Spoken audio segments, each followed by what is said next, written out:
सत श्री अकाल दोस्तों, आदाब। मैं तुहाडा अपना दोस्त कुलदीप चिराग। तुसीं जुड़े हो तन्नू टीवी चैनल के नाल ते इस चैनल ते असीं तुहाडे लई विशेष प्रोग्राम लैके हाज़र हाँ, कला दे अंग संग। ते इस प्रोग्राम दे विच साडे अज दे विशेष मेहमान ने लाभ निमाणा। ते लाभ निमाणा वो शख्सियत ने जिहड़े लंबे समय तो गीतकारी दे नाल जुड़े हुए ने। इन्हां दे बहुत सारे गाए गीत पंजाब दे प्रसिद्ध गायकां ने गाए आ, जिवें कि एक इन्हां दा गीत सी कि दुख मिलन मुकद्दरां दे ना सज्जना दा लगदा, ਜਾਂ ਫਿਰ ਇੱਕ ਮਾਸ਼ਰੀ ਨੇ ਗਾਇਆ ਸੀ ਗੱਭਰੂ। ਇਸ ਤਰ੍ਹਾਂ ਦੇ ਹੋਰ ਵੀ ਬਹੁਤ ਸਾਰੇ ਗੀਤਾਂ ਦੇ ਰਚੇਤਾ ਜਨਾਬ ਲਾਭ ਨਿਮਾਣਾ, ਅਤੇ ਅੱਜ ਅਸੀਂ ਉਹਨਾਂ ਦੇ ਗ੍ਰਹਿ ਵਿਖੇ ਹਾਂ, ਪਿੰਡ ਫੂਲ ਵਿਖੇ। ਉਹਨਾਂ ਦਾ ਬਹੁਤ ਬਹੁਤ ਸਵਾਗਤ ਕਰਦੇ ਹਾਂ। ਲਾਭ ਜੀ, ਤੁਹਾਡਾ ਬਹੁਤ ਬਹੁਤ ਸਵਾਗਤ ਹੈ ਬਾਈ ਜੀ। ਸਤਿ ਸ਼੍ਰੀ ਅਕਾਲ ਜੀ ਕੁਲਦੀਪ ਜੀ, ਬਹੁਤ ਬਹੁਤ ਧੰਨਵਾਦ। ਸਭ ਤੋਂ ਪਹਿਲਾਂ ਮੈਂ ਕੁਲਦੀਪ ਜੀ ਤੁਹਾਡਾ ਅਤੇ ਆਪਣੇ ਪੂਰੀ ਟੀਮ ਦਾ ਆਪਣੇ ਵੱਲੋਂ ਵੈਲਕਮ ਸਵਾਗਤ ਕਰਦਾ ਜੀ, ਔਰ ਤੁਹਾਡਾ ਬਹੁਤ ਬਹੁਤ ਧੰਨਵਾਦ ਹੈ ਜੀ। ਤੁਸੀਂ ਇੱਕ ਦੱਬੇ ਹੋਏ ਕਲਾ ਨੂੰ ਨਿਖਾਰਨ ਦੀ ਕੋਸ਼ਿਸ਼ ਦੇ ਵਿੱਚ ਲੱਗੇ ਹੋ, ਤੁਹਾਡਾ ਬਹੁਤ ਬਹੁਤ ਧੰਨਵਾਦ ਜੀ। ਜੀ ਬਾਈ ਜੀ, ਬਹੁਤ ਮਿਹਰਬਾਨੀ। ਮੈਂ ਗੱਲਾਂ ਬਾਤਾਂ ਸਿਲਸਿਲਾ ਬਿਲਕੁਲ ਸਿੰਪਲ ਢੰਗ ਨਾਲ ਅੱਜ ਰੱਖੂੰਗਾ, ਹਾਂਜੀ ਹਾਂਜੀ ਕਿਉਂਕਿ ਅਸੀਂ ਇੱਕ ਗੁਆਂਢੀ ਵੀ ਹੈਗੇ ਹਾਂ। ਹਾਂਜੀ ਹਾਂਜੀ ਅਤੇ ਮੈਂ ਸਮਝਦਾ ਕਿ ਜਿਸ ਤਰ੍ਹਾਂ ਦਾ ਵੇਸ਼ਭੂਸ਼ਾ ਬੰਦੇ ਦੀ ਉਸ ਤਰ੍ਹਾਂ ਦੀ ਗੱਲ ਕਰਨੀ ਚਾਹੀਦੀ ਹੈ। ਠੀਕ ਹੈ ਜੀ। ਤੁਸੀਂ ਇੱਕ ਗੁਰਬਤ ਦਾ ਦੌਰ ਹੰਢਾ ਰਹੇ ਹੋ, ਔਰ ਕੋਈ ਸਮਾਂ ਸੀ ਜਿਸ ਟਾਈਮ ਤੁਹਾਡੀ ਤੂਤੀ ਬੋਲਦੀ ਸੀ, ਜਿਹੜੇ ਪੰਜਾਬ ਦੇ ਪ੍ਰਸਿੱਧ ਗਾਇਕ ਜਿਹੜੇ ਤੁਹਾਡੇ ਕੋਲ ਆਉਂਦੇ ਸੀ ਗੀਤ ਲੈਣ ਲਈ, ਹੈ ਨਾ। ਅਤੇ ਉਦੋਂ ਤੋਂ ਲੈ ਕੇ ਹੁਣ ਦਾ ਸਾਰਾ ਸਮਾਂ ਤੁਸੀਂ ਦੇਖਿਆ, ਪਹਿਲਾਂ ਰੀਲਾਂ ਕੈਸਟਾਂ ਦਾ ਯੁੱਗ ਸੀਗਾ, ਫਿਰ ਸੀਡੀਜ਼ ਆ ਗਈਆਂ, ਹੁਣ ਨੈੱਟ ਦਾ ਜ਼ਮਾਨਾ। ਕਿਸ ਤਰ੍ਹਾਂ ਦੇਖਦੇ ਹੋ ਪੂਰੇ ਦੌਰ ਨੂੰ, ਵਿਸਤਾਰ 'ਚ ਜਾਣਨਾ ਚਾਹੂੰਗਾ। ਦੇਖੋ ਜੀ ਕੁਲਦੀਪ ਜੀ, ਕੋਈ ਟਾਈਮ ਹੁੰਦਾ ਸੀ ਜਦੋਂ ਮੇਜਰ ਰਾਜਸਥਾਨੀ ਸਾਹਿਬ, ਬਿਲਕੁਲ ਅੰਮ੍ਰਿਤਾ ਵਿਰਕ ਜੀ, ਉਹਨਾਂ ਟਾਈਮਾਂ ਦੇ ਵਿੱਚ ਕੈਸਟਾਂ ਦਾ ਯੁੱਗ ਹੁੰਦਾ ਸੀ। ਬਿਲਕੁਲ ਕਿੱਟੂ ਸਾਹਿਬ ਬਹੁਤ ਵਧੀਆ ਨੇਚਰ ਦੇ ਇਨਸਾਨ ਨੇ। ਜੀ ਉਹਨਾਂ ਦੇ ਮਿਊਜ਼ਿਕ ਦੇ ਵਿੱਚ ਰਿਕਾਰਡਿੰਗ ਕਰਵਾਈ ਸੀ ਕਾਕਾ ਫੂਲ ਵਾਲੇ, ਸਾਡੇ ਬਹੁਤ ਸਤਿਕਾਰਯੋਗ ਨੇ। ਜੀ ਸਾਡੇ ਪਿੰਡ ਦਾ ਸੀ ਜੱਗੀ ਸਿੱਧੂ, ਹੁਣ ਜੋ ਫੇਮਸ ਹੋਇਆ, ਜੀ ਉਦੋਂ ਅਨਮੋਲ ਹੀਰਾ ਸੀ ਉਹਦਾ ਨਾਮ। ਜੀ ਡਿਊਟ ਟੇਪ ਕਰਵਾਈ ਸੀ, ਉਹਦਾ ਦਰਮਦਾਰ ਸਾਰਾ ਕੁਛ ਮੈਂ ਤਿਆਰੀ ਵਗੈਰਾ ਮੈਂ ਕਰਵਾਈ ਸੀ। ਜੀ ਅਤੇ ਬਾਕੀ ਜਿਸ ਤਰ੍ਹਾਂ ਵੀ ਤੁਸੀਂ ਕਹੋਗੇ, ਉਸ ਯੁੱਗ ਦੇ ਵਿੱਚ ਅੱਜ ਯੁੱਗ ਦਾ ਬਹੁਤ ਵਧੀਆ, ਜਾਣੀ ਕਿ ਬਹੁਤ ਵੱਡਾ ਫਰਕ ਹੈ। ਜੀ ਉਹ ਯੁੱਗ ਇੰਨਾ ਸਾਫ਼ ਸੀ ਕਿ ਉਦੋਂ ਹਰ ਇੱਕ ਗੀਤ ਦੇ ਵਿੱਚ ਮਤਲਬ ਹੁੰਦਾ ਸੀ, ਬਿਲਕੁਲ ਹਰ ਇੱਕ ਗੀਤ ਦਾ ਲਹਿਜਾ ਹੁੰਦਾ ਸੀ। ਜੋ ਅੱਜ ਦਾ ਕੋਈ ਥੀਮ ਨਹੀਂ ਹੈ, ਕੋਈ ਮੈਸੇਜ ਨਹੀਂ ਹੈ, ਠੀਕ ਹੈ। ਇੱਕ ਧੂੜ ਧੜੱਕਾ ਜਿਹਨੂੰ ਆਪਾਂ ਕਹਿ ਦਈਏ। ਜੀ ਦੇਖੋ ਜਿਸ ਤਰ੍ਹਾਂ ਅਗਲਾ ਕਹਿੰਦਾ, ਜੇ ਅੱਜ ਵੀ ਮੇਰੇ ਕੋਲ ਨਵੇਂ ਮੁੰਡਿਆਂ ਦੇ ਮੈਸੇਜ ਆਉਂਦੇ ਆ, ਬਾਈ ਤੁਸੀਂ ਇੱਦਾਂ ਦਾ ਗੀਤ ਲਿਖ ਕੇ ਦਿਓ, ਮੈਂ ਕਹਿੰਦਾ ਨੋ, ਮੈਨੂੰ ਮਾਫੀ ਦਿਓ, ਕਿਉਂਕਿ ਆਪਣੀ ਇੱਕ ਜ਼ਮੀਰ ਹੁੰਦੀ ਆ, ਜੀ ਹਰ ਰਾਈਟਰ ਦੀ ਇੱਕ ਜ਼ਮੀਰ ਹੁੰਦੀ ਆ। ਜੇ ਉਹ ਆਪਣੀ ਜ਼ਮੀਰ ਭੁੱਲਦਾ ਤਾਂ ਉਹਦੀ ਮਰਜ਼ੀ ਆ, ਪਰ ਮੇਰੀ ਸੋਚ ਇਹ ਕਹਿੰਦੀ ਕਿ ਆਪਣੀ ਜ਼ਮੀਰ ਨਾ ਭੁੱਲੋ, ਕਿਉਂਕਿ ਆਪਣੇ ਸਮਾਜ ਦੇ ਵਿੱਚ ਕੀ ਆ, ਇੱਕ ਚੰਗਾ ਲੇਖਕ, ਚੰਗਾ ਖਿਡਾਰੀ, ਜੀ ਕੋਈ ਚੰਗੀ ਸ਼ਖਸੀਅਤ ਇੱਕ ਆਪਣੇ ਸਮਾਜ ਨੂੰ ਸੇਧ ਦਿੰਦੇ ਆ। ਜੀ ਜੇ ਆਪਣੀ ਕਲਮ ਦੇ ਵਿੱਚ ਕੁਛ ਹੈ ਜੀ ਤਾਂ ਆਪਣੀ ਆਟੋਮੈਟਿਕ ਤਰੱਕੀ ਹੋਏਗੀ। ਹੁਣ ਤੁਸੀਂ ਇਹ ਤਾਂ ਸੋਚੋਗੇ ਤੁਹਾਡੀ ਤਰੱਕੀ ਕਿਉਂ ਨਹੀਂ ਹੋਈ, ਮਗਰ ਕੀ ਅਸੀਂ ਦਾਇਰੇ ਦੇ ਵਿੱਚ ਰਹੇ ਹਾਂ। ਲੈ ਅਸੀਂ ਜੇ ਹੁਣ ਅਸੀਂ ਕਹਿੰਦੇ ਵੀ ਮੇਰੇ ਕੋਲ ਆਏ ਸੀ ਵੀ ਇੱਦਾਂ ਦਾ ਗੀਤ ਲਿਖੋ, ਜੇ ਮੈਂ ਲਿਖ ਲੱਗ ਜਾਂਦਾ ਤਾਂ ਮੈਂ ਦਾਇਰੇ 'ਚ ਆਊਟ ਹੋਇਆ ਸੀ। ਮੈਂ ਦਾਇਰੇ 'ਚ ਆਊਟ ਨਹੀਂ ਹੋਣਾ ਚਾਹੁੰਦਾ, ਕਿਉਂਕਿ ਜੋ ਮੈਂ ਆਪਣੇ ਆਪ ਨੂੰ ਇੱਕ ਸਾਹਿਤਕ ਪੱਖ ਦੇ ਨਾਲ ਹੀ ਜੋੜਿਆ, ਜੀ ਸੱਭਿਆਚਾਰ ਦਾ ਮੈਂ ਇੱਕ ਪੰਜਾਬੀ ਇਨਸਾਨ ਆ।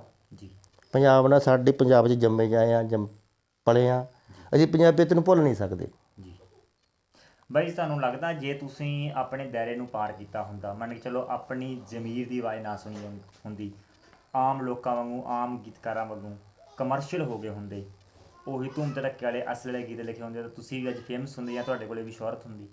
ਬਾਈ ਜੀ, ਮੈਂ ਅੱਜ ਜੇ ਇਸ ਤਰ੍ਹਾਂ ਹੁੰਦਾ ਤਾਂ ਮੈਂ ਅੱਜ ਬੰਬੇ ਹੁੰਦਾ, ਕਿਉਂਕਿ ਉਦੋਂ ਬਲਕਾਰ ਸਿੱਧੂ, ਜੀ 1992 ਦੀ ਗੱਲ ਹੈ, ਸਾਡੇ ਕੋਲ ITI ਦੇ ਵਿੱਚ ਸਟੇਜਾਂ ਲਾ ਕੇ ਸੀ ਅਖੰਡ ਪਾਠ ਸਾਹਿਬ ਪ੍ਰਕਾਸ਼ ਕਰਵਾਉਂਦੇ ਸੀ। ਉਹਦੇ ਗਾ ਕੇ ਉਹਨੂੰ ਕਹਿੰਦੇ ਬਲਕਾਰ ਸੁਣਾ ਕੋਈ ਗਾਣਾ।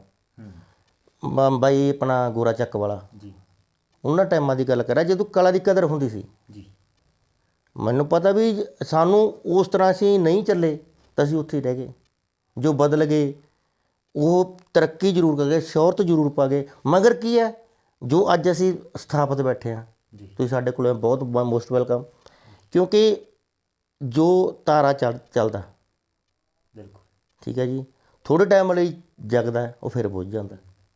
ਜੇ ਤੁਹਾਡੀ ਕਲਮ ਦੇ ਵਿੱਚ ਦਮ ਹੈ ਤਾਂ ਉਹ ਜ਼ਿਆਦਾ ਦੇਰ ਤੱਕ ਜਾਗਰਤ ਰਹੇਗੀ, ਜ਼ਿਆਦਾ ਟਾਈਮ ਤੱਕ ਜਿੰਦਾ ਰਹੇਗੀ।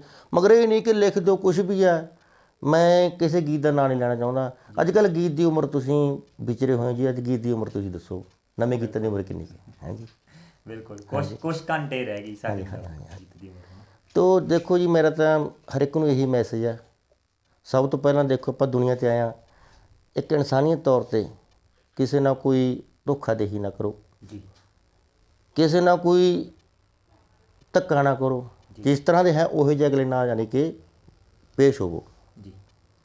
ਇਹ ਨਾ ਹੋਵੇ ਆਪਣੇ ਦਿਲ 'ਚ ਕੁਛ ਹੋਰ ਆ, ਬਾਹਰ ਕੁਛ ਹੋਰ ਚੱਲ ਰਿਹਾ। ਬਾਈ ਜੀ, ਗੀਤਕਾਰੀ ਦਾ ਸਫ਼ਰ ਤੁਸੀਂ ਕਦੋਂ ਸਟਾਰਟ ਕੀਤਾ? ਕਿੰਨੇ ਸਮੇਂ ਤੋਂ ਮੰਨ ਲਓ ਗੀਤਕਾਰੀ ਕਰ ਰਹੇ ਹੋ? ਮੈਂ 1988 ਦੇ ਵਿੱਚ ਜੀ, ਮੈਂ ਮੈਟ੍ਰਿਕ ਕਰਦਾ ਸੀ। ਜੀ। ਉਦੋਂ ਮੈਂ ਥੋੜ੍ਹਾ ਮੋਟਾ ਕਵਿਤਾਵਾਂ ਲਿਖਦਾ ਹੁੰਦਾ ਸੀ ਜੀ। ਸਤਨਾਮ ਜਿਗਰੀ ਜੀ ਬਹੁਤ ਗਰੀਬ ਫੈਮਿਲੀ ਦੇ ਵਿੱਚੋਂ ਬਿਲੋਂਗ ਕਰਦੇ ਆ, ਮੈਂ ਉਹਨਾਂ ਦਾ ਸਤਿਕਾਰ ਕਰਦਾ ਕਿਉਂਕਿ ਮੇਰੇ ਲਈ ਮਾਰਗਦਰਸ਼ਨ ਨੇ ਉਹ। ਜੀ। ਮੈਨੂੰ ਨਹੀਂ ਸੀ ਪਤਾ ਮੈਂ ਗੀਤਕਾਰ ਬਣੂੰਗਾ। ਉਹ ਮੈਨੂੰ ਕਹਿੰਦੇ ਲਾਭ ਤੂੰ ਲਿਖਿਆ ਕਰ। ਅਤੇ ਉਸ ਤੋਂ ਬਾਅਦ ਮੈਂ 91 'ਚ ਭਰਤੀ ਹੋ ਗਿਆ ਜੀ। ਜੀ। 94 'ਚ ਮੈਂ ਕੋਈ ਹੋ ਗਿਆ ਜੀ, ਮੈਂ ਨਹੀਂ ਦੱਸਣਾ ਚਾਹੁੰਦਾ, ਜੀ। ਅਤੇ ਨੌਕਰੀ ਛੁੱਟ ਗਈ। ਹੂੰ। ਕੋਈ ਇੱਦਾਂ ਦੀ ਕੋਈ ਗੱਲ ਨਹੀਂ ਸੀ ਹੋਈ ਜੀ ਵੀ ਘਰ ਮਿਸਿਜ ਸੀ ਮੇਰੀ, ਅੰਗੇਜਮੈਂਟ ਹੋਈ ਸੀ, ਉਹਦੀ ਡੈਥ ਹੋ ਗਈ ਸੀ। ਯਾਨੀ ਕਿ ਮਨ ਦੇ ਵਿੱਚ ਇੱਦਾਂ ਦਾ ਕੋਈ ਯਾਨੀ ਕਿ ਧੱਕਾ ਲੱਗ ਗਿਆ ਜੀ, ਹੋ ਗਿਆ। ਉਹ ਤੋਂ ਬਾਅਦ ਛੱਡਤਾ ਜੀ। ਉਸ ਤੋਂ ਬਾਅਦ ਫਿਰ ਮੈਂ ਥੀਏਟਰ ਕਰਨ ਲੱਗ ਗਿਆ ਜੀ। ਥੀਏਟਰ ਅਸੀਂ ਖੁਦ ਕੀਤਾ। ਜੀ। ਅੱਜ ਵੀ ਮੇਰੇ ਕੋਲ ਜਿਹੜੀਆਂ ਪਹਿਲਾਂ VCR ਵਾਲੀਆਂ ਰੀਲਾਂ ਦੇ ਵਿੱਚ ਜੀ, ਉਹਦੇ 'ਚ ਸਾਡੇ ਡਰਾਮੇ ਕਰੇ ਅੱਜ ਵੀ ਪੈਕ ਪਏ ਆ। ਜੀ। 1988 'ਚ ਤੁਹਾਨੂੰ ਚੇਟਕ ਲੱਗੀ ਲਿਖਣ ਦੀ, ਅਤੇ ਪਹਿਲਾਂ ਕਿਹੜਾ ਗੀਤ ਰਿਕਾਰਡ ਹੋਇਆ ਤੁਹਾਡਾ? ਸਭ ਨੂੰ ਪਹਿਲਾਂ ਜੀ ਗੀਤ ਮੇਰਾ ਹੋਇਆ ਸੀਗਾ ਕਲੀ। ਅੱਛਾ ਜੀ। ਕੁਲਦੀਪ ਰਸੀਲੇ ਦੀ ਆਵਾਜ਼ 'ਚ ਕਲੀ ਹੋਈ ਸੀ। ਮੇਜਰ ਰਾਜਸਥਾਨੀ ਦੇ ਘਰੇ 5 ਗੀਤਾਂ ਦਾ ਐਗਰੀਮੈਂਟ ਹੋਇਆ ਸੀਗਾ ਜੀ। ਜੀ। ਠੀਕ ਹੈ ਜੀ। ਉਹਦੇ ਵਿੱਚੋਂ ਵੀ ਤੇਰਾ ਗੀਤ ਆ, ਇਹ ਕਰਾਂਗੇ ਉਹ ਕਰਾਂਗੇ, ਪਰ ਮੈਂ ਸ਼ਰੇਆਮ ਕਹਿੰਦਾ ਜੀ ਮੈਨੂੰ ਕਿਸੇ ਦਾ ਕੋਈ ਡਰ ਨਹੀਂ। ਮੇਰੇ ਨਾਲ ਹਰ ਇੱਕ ਨੇ ਧੱਕਾ ਕੀਤਾ ਕਿਉਂਕਿ ਅੱਜ ਕੱਲ੍ਹ ਪੈਸਾ ਚੱਲਦਾ ਜੀ। ਮੇਰਾ ਗੀਤ ਲੈ ਲਓ, ਜੇ ਗੀਤ ਕੁਛ ਹੈ ਜਾਂ ਨਾ, ਮੇਰਾ ਗੀਤ ਰਿਕਾਰਡ ਕਰੋ ਜੀ। ਅੱਜ ਇਹ ਗੱਲ ਚੱਲ ਰਿਹਾ, ਪਰ ਗੀਤ ਦਾ ਕੀ ਥੀਮ ਆ ਉਹ ਕੁਛ ਨਹੀਂ, ਕੋਈ ਨਹੀਂ ਦੇਖ ਰਿਹਾ। ਮੇਰੇ ਗੀਤ ਰਿਕਾਰਡਿੰਗ ਫੱਟੇ ਤੋਂ ਵਾਪਸ ਹੁੰਦੇ ਰਹੇ ਜੀ। ਜੀ। ਠੀਕ ਹੈ ਜੀ। ਇੱਕ ਤੁਹਾਨੂੰ ਛੋਟਾ ਜਿਹਾ ਗੀਤ ਸੁਣਾਉਣਾ। ਜੀ। ਠੀਕ ਹੈ ਜੀ। ਉਹ ਇੱਕ ਬੱਚੀ ਹੈ, ਆਪਦੇ ਪਿਤਾ ਨੂੰ ਕਹਿੰਦੀ ਆ, ਜੀ, ਨਿੱਤ ਸੱਟਾਂ ਖਾ ਕੇ ਆਉਣਾ ਤੂੰ, ਮੰਗ ਖਾਣਾ ਕਿਉਂ ਅਖਵਾਉਣਾ ਤੂੰ, ਨਿੱਤ ਸੱਟਾਂ ਖਾ ਕੇ ਆਉਣਾ ਤੂੰ, ਮੰਗ ਖਾਣਾ ਕਿਉਂ ਅਖਵਾਉਣਾ ਤੂੰ, ਤੂੰ ਮੈਨੂੰ ਸਮਝਾਉਣਾ ਸੀ ਬਾਬਲਾ, ਧੀ ਤੈਨੂੰ ਸਮਝਾਵੇ, ਉਦੋਂ ਠੇਕੇ ਸੌਂਦੇ ਨਾ, ਜਦੋਂ ਧੀ ਮੋਢਾਂ ਤੱਕ ਆ ਜਾਵੇ। ਇਹ ਜਿਹਾ ਕੁਛ ਹੈ ਜੀ ਸਾਡੇ ਕੋਲ ਜੋ ਹੈ ਜੀ। ਕੀ ਕੁਛ ਵੀ ਹੈ, ਅਸੀਂ ਸਮਾਜ ਨੂੰ ਸੇਧ ਦੇਣਾ ਚਾਹੁੰਦੇ ਹਾਂ। ਅਗਰ ਕੋਈ ਸੇਧ ਲੈਂਦਾ ਧੰਨਵਾਦ, ਨਹੀਂ ਤਾਂ ਆਪਾਂ ਨੂੰ ਦੇਖੋ ਜੀ ਜ਼ਿੰਦਗੀ ਇੰਨੀ ਕੁ ਬਿਜੀ ਆ, ਕੋਈ ਕਿਸੇ ਲਈ ਟਾਈਮ ਨਹੀਂ ਕੱਢਦਾ। ਫਿਰ ਮੈਂ ਵਾਰ-ਵਾਰ ਤੁਹਾਡਾ ਧੰਨਵਾਦ ਕਰਦਾ ਜੀ, ਤੁਸੀਂ ਬਹੁਤ ਆਏ ਹੋ ਇੱਥੇ ਸਾਰੀ ਟੀਮ ਦੇ ਨਾਲ, ਬਹੁਤ ਬਹੁਤ ਧੰਨਵਾਦ। ਬਾਕੀ ਚੰਗਾ ਰਾਈਟਰਾਂ ਨੂੰ ਵੀ ਇਹੀ ਕਹਿਣਾ ਕਿ ਚਾਹੇ ਪੁਰਾਣੇ ਆ ਚਾਹੇ ਨਵੇਂ ਆ, ਚੰਗਾ ਲਿਖੋ, ਸਮਾਜ ਨੂੰ ਸੇਧ ਦਿਓ। ਤੁਹਾਡੇ ਸਮਕਾਲੀ ਜੇ ਆਪਾਂ ਵਧੀਆ ਗੀਤਕਾਰਾਂ ਦੀ ਗੱਲ ਕਰੀਏ ਤਾਂ ਕਿਹਨਾਂ ਦਾ ਨਾਮ ਲੈਣਾ ਚਾਹੋਗੇ? ਸਾਜਨ ਰਾਏਕੋਟੀ ਸਾਹਿਬ ਜੀ। ਕੀ ਬਾਤ। ਠੀਕ ਹੈ ਜੀ। ਜੀ। ਸਾਜਨ ਰਾਏਕੋਟੀ ਸਾਹਿਬ, ਗੁਰਦਾਸ ਮਾਨ ਸਾਹਿਬ, ਪੁਰਾਣਾ ਚੌਧਦਾਸ ਸੰਧੂ ਸਾਹਿਬ ਜੀ। ਠੀਕ ਹੈ ਜੀ। ਕਿੰਨਾ ਦਾ ਮੈਂ ਨਾਮ ਲਵਾਂ ਜੀ, ਜਿਨ੍ਹਾਂ ਲਈ ਮੈਂ ਇੱਕ ਮਸੀਹਾ ਮੰਨਦਾ। ਵਧੀਆ ਗੀਤਕਾਰ ਨੇ, ਨਵੇਂ ਵੀ ਵਿੱਚ ਬੰਦੇ ਬਹੁਤ ਵਧੀਆ ਲਿਖ ਰਹੇ ਆ ਜੀ, ਕਿ ਉਹ ਆਪਣੀ ਆਪਣੀ ਸੋਚ ਹੈ ਜੀ। ਕਿ ਹਰ ਚੀਜ਼ ਦਾ ਇੱਕ ਪੀਰੀਅਡ ਹੁੰਦਾ ਜੀ। ਅੱਜ ਦਾ ਪੀਰੀਅਡ ਹੋਰ ਕੁਛ ਆ, ਪਹਿਲਾ ਪੀਰੀਅਡ ਕੋਈ ਹੋਰ ਹਿਸਾਬ ਦਾ ਸੀ। ਇੱਦਾਂ ਇੱਕ ਚੰਗਾ ਗੀਤ ਲਿਖਣ ਲਈ ਮੈਂ ਦੇਖ ਰਿਹਾ, ਜਿੱਦਾਂ ਤੁਸੀਂ ਇੱਕ ਗੀਤ ਸੁਣਾਇਆ ਉਹਦੇ ਵਿੱਚ ਇੱਕ ਥੀਮ ਆ, ਇੱਕ ਸਟੋਰੀ ਆ, ਇੱਕ ਕਹਾਣੀ ਆ, ਹੈ ਨਾ, ਇੱਕ ਸੇਧ ਆ, ਇੱਕ ਅਪੀਲ ਆ, ਇੱਕ ਮੈਸੇਜ ਆ, ਜਿਹੜਾ ਕਿ ਜੋ ਕਿ ਗੀਤ ਅੰਦਰ ਨਹੀਂ। ਔਰ ਜਦੋਂ ਇਹੋ ਜਿਹਾ ਗੀਤ ਸਿਰਜਿਆ ਜਾਂਦਾ ਲਾਭ ਬਾਈ, ਫਿਰ ਉਹ ਕੋਈ ਖਾਸ ਮਾਹੌਲ ਦੀ ਵੀ ਲੋੜ ਹੁੰਦੀ ਆ, ਜਾਂ ਫਿਰ ਜਿਹੜੇ ਖਿਆਲ ਆ ਅਚੇਤ ਮਨ 'ਚ ਆਪਣੇ ਆਪ ਹੀ ਆ ਜਾਂਦੇ ਆ, ਜਾਂ ਤੁਸੀਂ ਸਮਾਜ ਜੋ ਦੇਣੇ ਆ ਉਹ ਚੀਜ਼ਾਂ ਆਉਂਦੀਆਂ? ਕਿਸ ਤਰ੍ਹਾਂ ਦਾ ਮਾਹੌਲ ਹੁੰਦਾ ਜਦੋਂ ਗੀਤ ਸਿਰਜਦੇ? ਦੇਖੋ ਜੀ, ਹਰ ਚੀਜ਼ ਦੇ ਵਿੱਚ ਇੱਕ ਸੀਰੀਅਸਲੀ ਹੁੰਦੀ ਹੈ ਚੀਜ਼ ਜੀ। ਹਰ ਕਹਿੰਦੇ ਜਦੋਂ ਸੋਨੇ ਦਾ ਹਾਰ ਗਲ 'ਚ ਪਾਇਆ ਹੁੰਦਾ ਜੀ, ਤਾਂ ਕਿੰਨੀਆਂ ਸੱਟਾਂ ਚੋਟਾਂ ਖਾ ਕੇ ਬਣਦਾ, ਕਿ ਹਰ ਚੀਜ਼ ਦੇ ਵਿੱਚ ਵਿਚਰਨਾ ਜ਼ਰੂਰੀ ਹੁੰਦਾ ਜੀ। ਜੀ। ਉਹੋ ਜਿਹਾ ਮਾਹੌਲ ਬਣਾਉਣਾ। ਅਗਲਾ ਬਥੇਰੇ ਗੀਤਕਾਰ ਕਹਿੰਦੇ ਵੀ ਮੈਂ ਇੱਕ ਦਿਨ 'ਚ 15 ਗੀਤ ਲਿਖ ਦੇਣਾ, ਪਰ ਉਹ 15 ਮਿੰਟ ਵੀ ਨਹੀਂ ਚੱਲ ਰਹੇ ਜੀ। ਹੈ ਜੀ। ਜੇ ਤੁਸੀਂ ਆਪਣੇ ਅੰਦਰ ਉਤਰ ਕੇ ਦੇਖੋਗੇ, ਦੁਨੀਆ ਨੂੰ ਭੁੱਲੋਗੇ, ਆਟੋਮੈਟਿਕ ਤੁਸੀਂ ਉਸ ਮਾਹੌਲ 'ਚ ਜਾ ਖੜੋਗੇ, ਬਾਕੀ ਉਹ ਸਹੀ ਹੈ। ਚੰਗੇ ਗੀਤ ਨੂੰ ਸਿਰਜਣ ਦੀ ਖਾਤਰ ਜੀ ਚੰਗਾ ਮਨ, ਚੰਗੀ ਸੋਚ ਹੋਣੀ ਜ਼ਰੂਰੀ ਹੈ।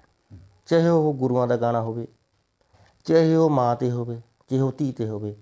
ਦੇਖੋ ਜੀ, ਅਸੀਂ ਇਹ ਗੱਲ ਕਹਿੰਦੇ ਹਾਂ ਕਿ ਗੀਤ, ਲੋਕ ਗਾਥਾਵਾਂ ਕੁਛ ਵੀ ਆ, ਅੱਜ ਕਿਉਂ ਨਹੀਂ ਸੁੱਚਾ ਸੂਰਮਾ ਗਾਇਆ ਜਾ ਰਿਹਾ, ਅੱਜ ਕਿਉਂ ਨਹੀਂ ਮਿਰਜ਼ਾ ਸਾਹਿਬ ਗਾਏ ਜਾ ਰਹੇ, ਅੱਜ ਕਿਉਂ ਨਹੀਂ ਹੀਰ ਰਾਂਝਾ ਗਾਇਆ ਜਾ ਰਿਹਾ? ਕਿਉਂਕਿ ਅਸੀਂ ਉਹਨਾਂ ਨੂੰ ਭੁੱਲ ਚੁੱਕੇ ਹਾਂ।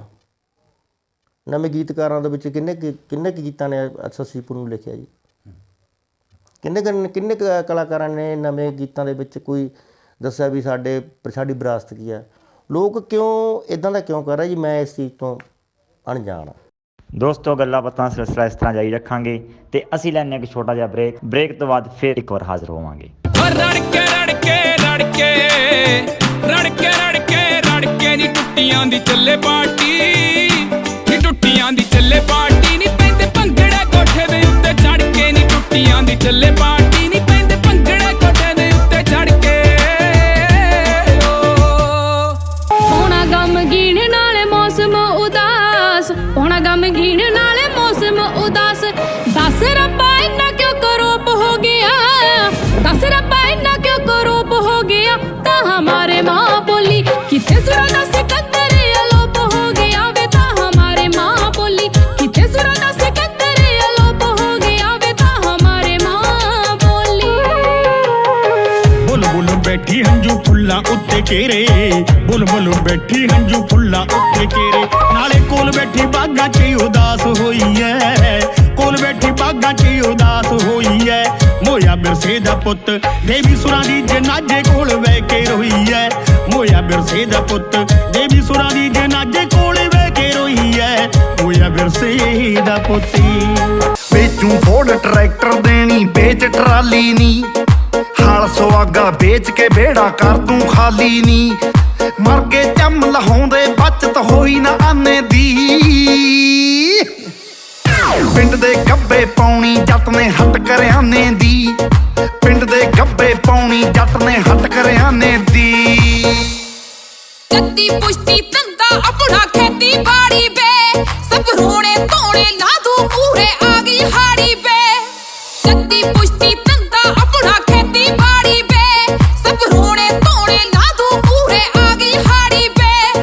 ਕਰਨ ਗੱਡੀ ਤੇਰਾ ਲੋਕੀ ਤੈਨੂੰ ਬੈਠ ਢਾਲੀਆਂ ਤੇ, ਵੇ ਆਪਾਂ ਤੋਂ ਨਹੀਂ ਹੋਣੇ ਜੱਟਾ ਕੰਮ ਪਾਣੀਆਂ ਦੇ, ਵੇ ਆਪਾਂ ਤੋਂ ਨਹੀਂ ਹੋਣੇ ਜੱਟਾ ਕੰਮ ਪਾਣੀਆਂ ਦੇ।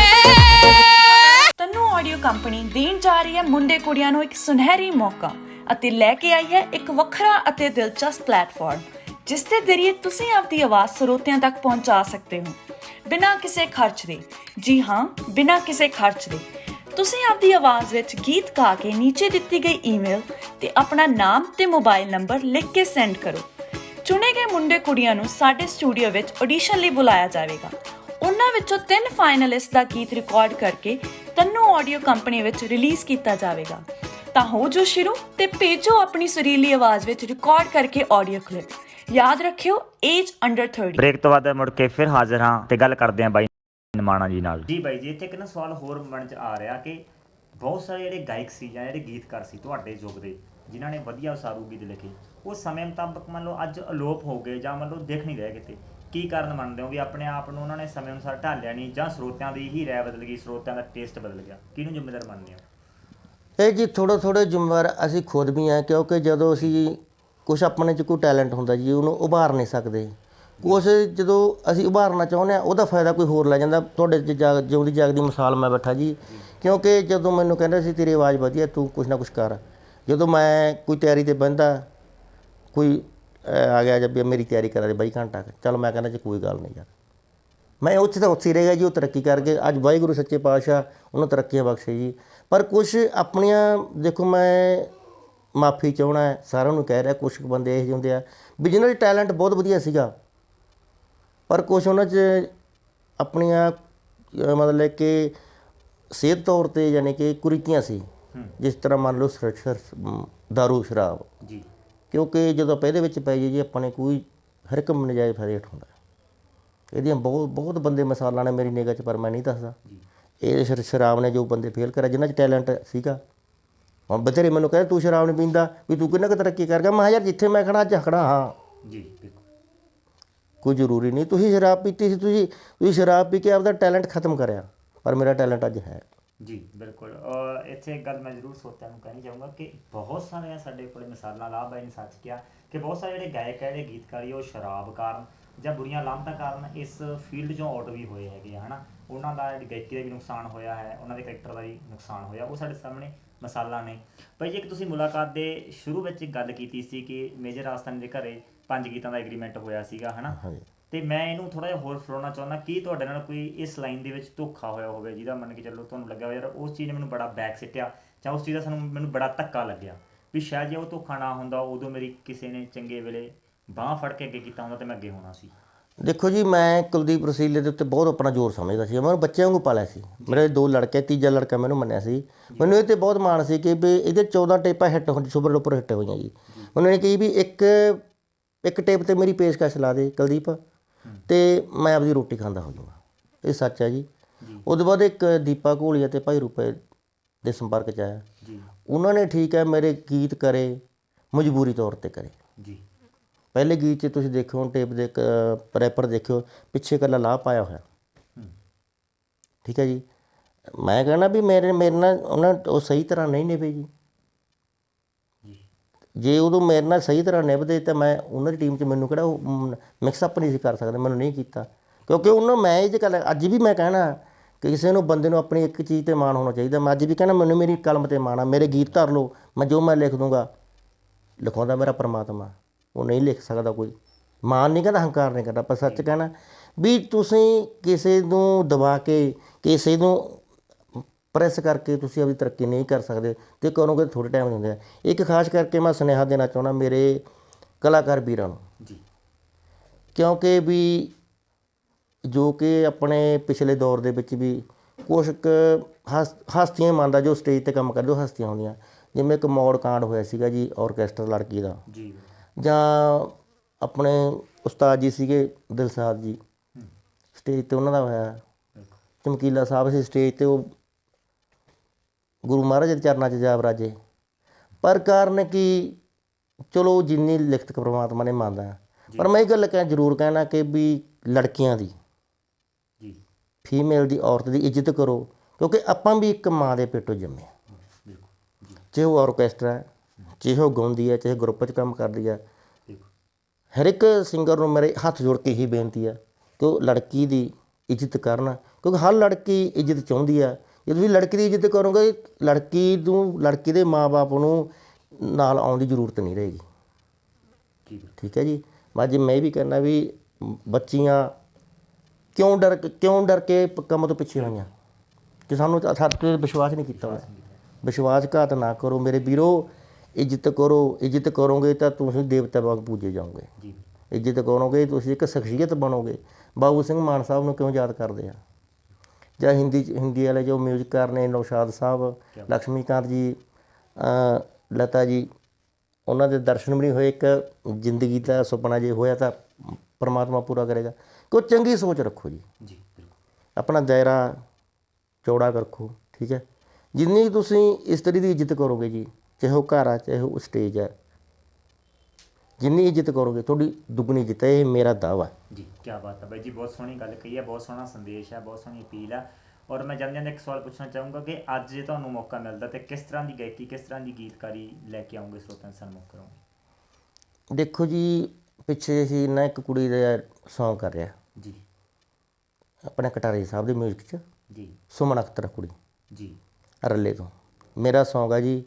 ਉਹ ਵੀ ਮੇਰਾ ਗੀਤਕ ਪਰਿਵਾਰਕ ਸੌਂਗ ਆ ਜੀ, ਠੀਕ ਆ। ਉਹਨਾਂ ਨੇ ਆਪਦੇ ਸਿਚੁਏਸ਼ਨ ਮੁਤਾਬਕ ਮਿਊਜ਼ਿਕ ਕੋਈ ਆਪਦੇ ਹਿਸਾਬ ਨਾਲ ਕੁਛ ਕਰਿਆ, ਕਿਉਂਕਿ ਮੈਨੂੰ ਇੰਨਾ ਕੁਛ ਇਹਦੇ ਬਾਰੇ ਪਤਾ ਨਹੀਂ ਜੀ ਚੱਲ ਰਿਹਾ ਜੀ। ਪਰ ਇੰਨਾ ਕਿ ਜਿਹੜੀ ਸ਼ਬਦਾਵਲੀ ਆ ਬਿਲਕੁਲ ਇੱਕ ਪਰਿਵਾਰਕ ਸ਼ਬਦਾਵਲੀ ਆ। ਮੈਂ ਤਾਂ ਦੇਖੋ ਇੱਕ ਪਰਿਵਾਰਕ ਕਲਮ ਨੂੰ ਤਰਜੀਹ ਦਿੰਦਾ, ਪਰਿਵਾਰਕ ਗੀਤਾਂ ਨੂੰ ਅੱਜ ਵੀ ਪਰਿਵਾਰਕ ਗੀਤਾਂ ਨੂੰ ਤਰਜੀਹ ਦਊਂਗਾ। ਅਤੇ ਅੱਜ ਵੀ ਜੇ ਕੋਈ ਮੈਥੋਂ ਗੀਤ ਲੈਣਾ ਆਵੇ, ਮੇਰਾ ਗੀਤ ਰਿਕਾਰਡਿੰਗ ਹੋਵੇ ਜਾਂ ਨਾ ਹੋਵੇ, ਠੀਕ ਹੈ ਜੀ, ਮੇਰਾ ਗੀਤ ਅਤੇ ਪੁਰਾਣੀਆਂ ਸ਼ਬਦਾਵਲੀ ਨੂੰ, ਪੁਰਾਣੇ ਮਾਹੌਲ ਨੂੰ ਛੂਹਦਾ ਹੋਊਗਾ, ਠੀਕ ਹੈ ਜੀ। ਇੱਕ ਗੀਤ ਸੀਗਾ ਮੇਰਾ, ਯਾਨੀ ਕਿ ਕਹਿੰਦੀ ਮਾਂ ਕਹਿੰਦੀ ਆ, ਕਹਿੰਦੀ ਖੂੰਡੀ ਤਾਂ ਛੱਡ ਕੋਲ ਹੀ ਬਸ ਬਿਠਾ ਲਿਆ ਕਰ ਪੁੱਤਰ,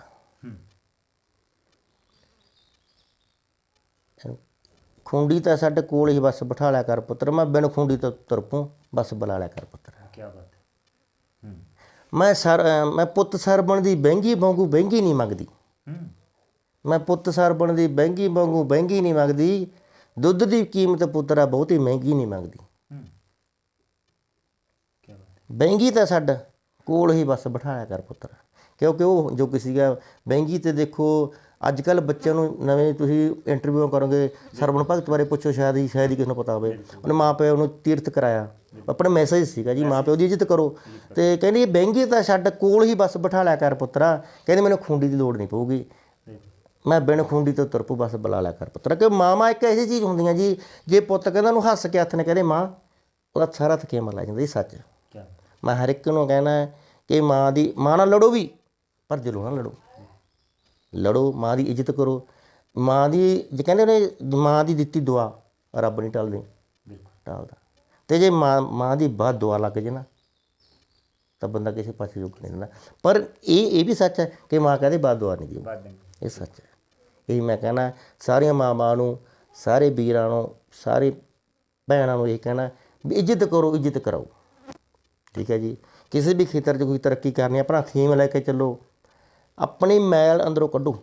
ਮੈਲ ਕੱਢ ਕੇ ਤੁਸੀਂ ਮਿਹਨਤ ਕਰੋਗੇ ਤਾਂ ਤੁਸੀਂ ਇੱਕ ਦਿਨ ਕਾਮਯਾਬ ਹੋ। ਕੀ ਬਾਤ ਹੈ ਜੀ, ਬਹੁਤ ਸ਼ੁਕਰੀਆ ਬਾਈ ਜੀ। ਜਾਂਦੇ ਜਾਂਦੇ ਮੈਂ ਲਾਸਟ ਵਾਰੀ ਸਾਨੂੰ ਪੁੱਛਣਾ, ਨਵਾਂ ਕੀ ਦੇ ਰਹੇ ਹੋ? ਨਵਾਂ ਕੁਛ ਦੇ ਰਹੇ ਹੋ ਜਾਂ ਤੁਹਾਡੇ ਕਿਸੇ ਮਿਊਜ਼ਿਕ ਡਾਇਰੈਕਟਰ ਦੇ ਨਾਲ ਜਾਂ ਕਿਸੇ ਪ੍ਰੋਡਿਊਸਰ ਨਾਲ ਕੋਈ ਰਾਬਤਾ ਹੈ? ਨਵਾਂ ਕੁਛ ਕਰ ਰਹੇ ਹੋ ਅਤੇ ਕਿਹੋ ਜਿਹਾ ਕਰ ਰਹੇ ਹੋ? ਇਹ ਹੈ ਜੀ, ਨਵੇਂ ਤਾਂ ਇੱਦਾਂ ਦਾ ਕਿ ਜੋ ਕੁਛ ਮੈਂ ਚਾਹੁੰਦਾ ਉਹ ਹੋ ਨਹੀਂ ਰਿਹਾ ਜੀ। ਫਿਰ ਕਹਿੰਦਾ ਬਾਈ ਤੂੰ ਮੇਰੇ ਵਰਗਾ ਜਾਂ ਉਹਦੇ ਨੂੰ ਆਰਨੇਤਾ ਨੂੰ ਜਿਵੇਂ ਗਾਣਿਆਂ ਤੋਂ ਉਹੀ ਜਿਹੇ ਲਿਖ ਦਿਓ। ਅਤੇ ਮੇਰੀ ਮਜਬੂਰੀ ਹੈ ਜੀ, ਮੈਂ ਕਹਿ ਦਿੰਦਾ ਮੈਂ ਉਹ ਲੜਕਿਆਂ ਦੀ, ਬੱਚਿਆਂ ਦੀ ਮੈਂ ਇੱਜ਼ਤ ਕਰਦਾ, ਕਿਉਂਕਿ ਬੱਚੇ ਨਵੀਂ ਜਨਰੇਸ਼ਨ 'ਚ ਆ ਗਏ। ਅਤੇ ਪੁਰਾਣਿਆਂ ਦੇ ਵਿੱਚ ਤਾਂ ਮੈਂ ਇੱਕ ਸਾਡਾ ਸਮਕਾਲੀ ਹੈ ਬਾਈ ਲਾਹ ਵੀਰਾ, ਉਹਨਾਂ ਜੋ ਆਪਣੇ ਸਤਿਕਾਰਯੋਗ ਹੈ, ਮੈਂ ਪੂਜਨੀਕ ਹੈ ਮੰਨਦਾ ਉਹਨਾਂ ਨੂੰ, ਕਿਉਂ ਜੀ ਉਹਨਾਂ ਦੀ ਕਲਮ ਦੇ ਵਿੱਚ ਵੀ ਆ ਅਤੇ ਗਾਇਕੀ 'ਚ ਵੀ ਦਮ ਆ। ਕਿਉਂਕਿ ਨਵੇਂ ਮੁੰਡੇ ਆ, ਠੀਕ ਹੈ, ਮੈਂ ਕਹਿੰਦਾ ਉਹਨਾਂ ਕੋਲ ਲਿਖਦੇ, ਪਰ ਹੁਣ ਮੇਰਾ ਥੋੜ੍ਹਾ ਜਿਹਾ ਜਿਹੜਾ ਦੌਰ ਹੈ, ਜਿਹੜਾ ਮੇਰਾ ਜਨਮ ਦੇ ਵਿੱਚ ਸ਼ੌਂਕ ਸੀਗਾ ਜੀ ਥੀਏਟਰ ਤੋਂ ਮਤਲਬ ਕਿ ਫਿਲਮਾਂ ਵਾਲਾ, ਅਤੇ ਉਹ ਮੈਂ ਸੋਚੂੰਗਾ ਜੇ ਕੋਈ ਮਾਰਗਦਰਸ਼ਨ ਮਿਲ ਗਿਆ ਤਾਂ ਹੁਣ ਮੇਰਾ ਐਕਟਿੰਗ ਦਾ ਜਾਣੀ ਕਿ ਜਨੂੰਨ ਹੈ ਦੁਬਾਰੇ ਫਿਰ ਉਹ ਜਾਣੀ ਕਿ ਜਾਗ ਪਿਆ। ਬਹੁਤ ਸ਼ੁਕਰੀਆ ਬਾਈ ਜੀ, ਤੁਸੀਂ ਬਹੁਤ ਸਾਰੀਆਂ ਅਤੇ ਬਹੁਤ ਸੋਹਣੀਆਂ ਗੱਲਾਂ ਸਾਡੇ ਨਾਲ ਕੀਤੀਆਂ ਅੱਜ, ਅਜੋਕੀ ਗਾਇਕੀ ਬਾਰੇ, ਗੀਤਕਾਰੀ ਬਾਰੇ, ਔਰ ਇਹਦੇ 'ਚ ਕੀ ਬਦਲਾਅ ਆਏ। ਤੁਸੀਂ ਇੱਕ ਪੂਰਾ ਯੁੱਗ ਹੰਢਾਇਆ, ਪੂਰਾ ਇੱਕ ਦੌਰ ਹੰਢਾਇਆ ਰੀਲਾਂ ਤੋਂ ਲੈ ਕੇ ਹੁਣ ਤੱਕ, ਹੈ ਨਾ, ਅਤੇ ਉਹ ਆਪਣੇ ਤਲਖ ਤਜਰਬੇ ਸਾਂਝੇ ਵੀ ਕੀਤੇ। ਅਤੇ ਤੁਸੀਂ ਸਾਨੂੰ ਸਮਾਂ ਦਿੱਤਾ, ਸਾਡੀ ਤਨੂੰ TV ਚੈਨਲ ਦੀ ਪੂਰੀ ਟੀਮ ਵੱਲੋਂ ਅਤੇ ਇਹਨਾਂ ਦੇ ਓਨਰ ਸੁਖਪਾਲ ਸਿੰਘ ਵੱਲੋਂ ਬਹੁਤ ਬਹੁਤ ਧੰਨਵਾਦ। ਤੁਹਾਡਾ ਵੀ ਬਹੁਤ ਬਹੁਤ ਧੰਨਵਾਦ ਜੀ। ਮੈਂ ਆਪਣੇ ਵੱਲੋਂ ਤੁਹਾਡੇ ਸਾਰੀ ਟੀਮ ਦਾ ਤਹਿ ਦਿਲੋਂ ਸਤਿਕਾਰ ਕਰਦਾ। ਤੁਸੀਂ ਜਦੋਂ ਵੀ ਆਇਓ ਜੀ ਮੇਰੇ ਕੋਲ ਜ਼ਰੂਰ ਆ ਕੇ ਜਾਇਆ ਕਰੋ, ਕਿ ਮੈਂ ਆਪਦੇ ਨੂੰ ਭਾਗਾਂ ਵਾਲਾ ਸਮਝਦਾ, ਕਿਉਂਕਿ ਕੁਛ ਪਾਰਖੂ ਬੰਦੇ ਵੀ ਹੈ ਜੀ, ਇਹ ਕੋਈ ਮੈਂ ਤੁਹਾਡੀ ਬੜਾਈ ਨਹੀਂ ਕਰ ਰਿਹਾ। ਬਹੁਤ ਬਹੁਤ ਧੰਨਵਾਦ ਜੀ। ਦੁਬਾਰਾ ਫਿਰ ਚਿਰਾਗ ਸਾਹਿਬ ਤੁਹਾਡਾ ਅਤੇ ਸਾਰੀ ਸਮੁੱਚੀ ਟੀਮ ਦਾ ਬਹੁਤ ਬਹੁਤ ਧੰਨਵਾਦ। ਸਤਿ ਸ਼੍ਰੀ ਅਕਾਲ ਜੀ। ਬਹੁਤ ਸ਼ੁਕਰੀਆ ਜੀ। ਦੋਸਤੋ, ਸਾਡੇ ਅੱਜ ਦਾ ਵਿਸ਼ੇਸ਼ ਪ੍ਰੋਗਰਾਮ ਸੀ ਕਲਾ ਦੇ ਅੰਗ ਸੰਗ, ਅਤੇ ਅੱਜ ਮੇਰੇ ਨਾਲ ਸੀ ਮਾਲਵੇ ਦੇ ਜ਼ਿਲ੍ਹੇ ਬਠਿੰਡੇ ਦੇ ਪਿੰਡ ਦੇ ਨਾਮੀ ਗੀਤਕਾਰ ਲਾਭ ਨਿਮਾਣਾ ਜੀ। ਉਹਨਾਂ ਦੇ ਤਲਖ ਤਜਰਬੇ ਤੁਹਾਡੇ ਨਾਲ ਸਾਂਝੇ ਕੀਤੇ ਆ, ਔਰ ਸਾਡੀ ਹਮੇਸ਼ਾ ਕੋਸ਼ਿਸ਼ ਰਹੀ ਹੈ ਕਿ ਸਾਡੇ ਕੈਮਰੇ ਦੀ ਅੱਖ ਉੱਥੋਂ ਤੱਕ ਜਾਵੇ ਜਿੱਥੇ ਆਮ ਅੱਖ ਨਹੀਂ ਜਾਂਦੀ, ਔਰ ਅਸੀਂ ਹਮੇਸ਼ਾ ਹੀ ਉਹ ਛੁਪੇ ਰੁਸਤਮ, ਉਹ ਕਲਾ ਨੂੰ, ਉਹ ਹੁਨਰਮੰਦ ਵਿਅਕਤੀਆਂ ਨੂੰ ਤੁਹਾਡੇ ਰੂਬਰੂ ਕਰਦੇ ਹਾਂ, ਜਿਨ੍ਹਾਂ ਦੀ ਜਿਹੜੇ ਕਿ ਅਖਬਾਰ ਜਾਂ ਮੀਡੀਆ ਜਿੱਥੇ ਤੱਕ ਨਹੀਂ ਪਹੁੰਚਦਾ। ਅਤੇ ਮੈਂ ਆਸ ਕਰਦਾ ਸਾਡੀ ਅੱਜ ਦੀ ਇਹ ਇੰਟਰਵਿਊ ਤੁਹਾਨੂੰ ਬਹੁਤ ਪਸੰਦ ਆਈ ਹੋਊਗੀ। ਸਾਡੀ ਇੰਟਰਵਿਊ ਤੁਹਾਨੂੰ ਕਿਸ ਤਰ੍ਹਾਂ ਦੀ ਲੱਗੀ? ਆਪਦੇ ਜਵਾਬ, ਆਪਦੇ ਰਿਪਲਾਈ, ਆਪਦੇ ਕਮੈਂਟ ਦੇ ਰੂਪ ਦੇ ਵਿੱਚ ਸਾਨੂੰ ਦੇਣੇ ਹੈਗੇ ਆ। ਰਿਸਪੌਂਸ ਲਾਈਕ ਸਬਸਕ੍ਰਾਈਬ ਦੇ ਰੂਪ 'ਚ ਦੇਣਾ ਹੈਗਾ, ਔਰ ਸਾਡੀ ਵੀਡੀਓ ਨੂੰ ਵੱਧ ਤੋਂ ਵੱਧ ਸ਼ੇਅਰ ਕਰਨਾ ਹੈ। ਤੁਹਾਡਾ ਆਪਣਾ ਦੋਸਤ ਕੁਲਦੀਪ ਚਿਰਾਗ, ਦਿਓ ਇਜਾਜ਼ਤ। ਸਤਿ ਸ਼੍ਰੀ ਅਕਾਲ।